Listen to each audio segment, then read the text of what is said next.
Well, hello everyone. This is John, and we're doing stories from Disney Animals Storybook Collection. This one's from DUMBO. Timothy's Big Day. Timothy Q. Mouse looked over the edge of Dumbo's hat and grinned. Below him, the crowd cheered for the flying elephant. Timothy loved the circus. There was no place in the world he'd rather be. Later that night, Timothy watched the crew pack up the circus. It was time to move on to a new town, but first the ringmaster had to pass out letters and packages to the performers.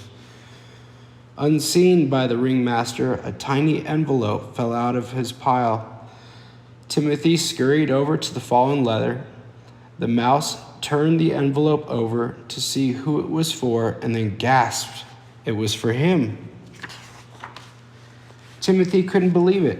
His family was coming to see him. He hadn't spoken to them since he'd left home to join the circus. To his parents, life on the farm was perfect. They couldn't imagine living anywhere else. Timothy hurried over to Dumbo's stall. "Oh boy, look at this, will ya?" Timothy shouted, waving around the letter. "My parents are coming to see you perform, Dumbo. We'll put on such a show for them. They'll have to like the circus. After all, who wouldn't love a flying elephant?" As the circus traveled to the next town, Timothy grew more and more excited about seeing his parents. But Timothy was nervous, too. What if his parents didn't think he'd done a good job with Dumbo after all? He wanted them to be proud of him, and that meant he had to show them how great circus life was. The next morning, the circus train pulled into the station. After so long away, Timothy felt strange to know that he was home again. He wondered if he would see his family in the crowd, but there were too many people. If the mice had come, there was no way he'd be able to find them. Finally, the animals arrived at the circus site. Timothy watched as the circus hands got to work, setting up the big top. No matter how many times he saw it, watching the tent go up never got any less exciting. "Just wait until my family gets a load of this," Timothy said to Dumbo. "The lights, the noise, and you, Dumbo. I can't wait for them to see your act." But at that moment, Dumbo let out a big sneeze. Dumbo sneezed again and again. "Oh no," the ringmaster said, hurrying over to look at the little elephant. "This is no good. You can't go on with a cold, and we can't go on without you." The ringmaster turned to the circus hands. "Sorry, lads. This fella needs his rest. Today's show will have to wait." Timothy looked over at Dumbo. The ringmaster was right. The little elephant did not look good at all. "It's my job to take care of you, Dumbo," Timothy said with determination. "Let's find you somewhere comfortable to lie down." Timothy led Dumbo to a cozy pile of hay and went to get a steaming bowl of peanut soup. Then Timothy started to give Dumbo a warm bath, but Dumbo sneezed again.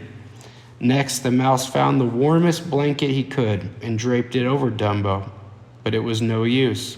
The elephant just kept sneezing. "Well, the least I can do is make sure you get some peace and quiet so you can rest," Timothy said, moving to the front of the tent. He felt bad for Dumbo. It was no fun to be sick, but he felt bad for himself too.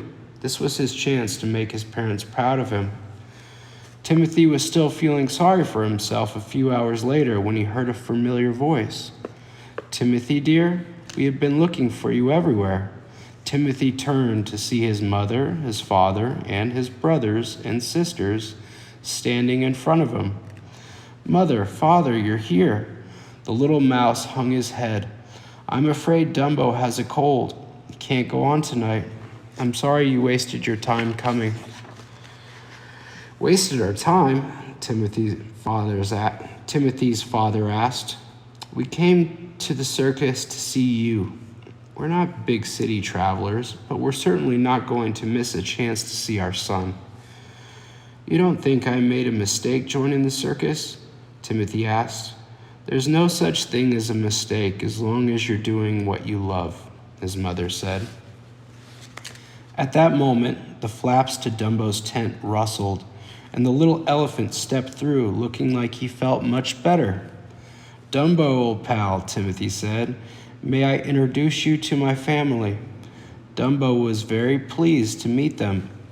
If you'll excuse me, Timothy said to everyone, I'd better let the ringmaster know that Dumbo is feeling better. Then he turned to his parents.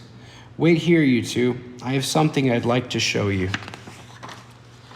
That night, as Dumbo prepared to take to the air, Timothy climbed into his usual spot on the elephant's hat, but this time he wasn't alone. Beside him were his parents.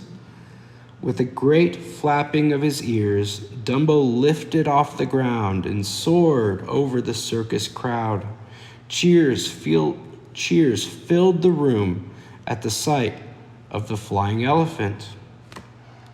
The end. Thank you.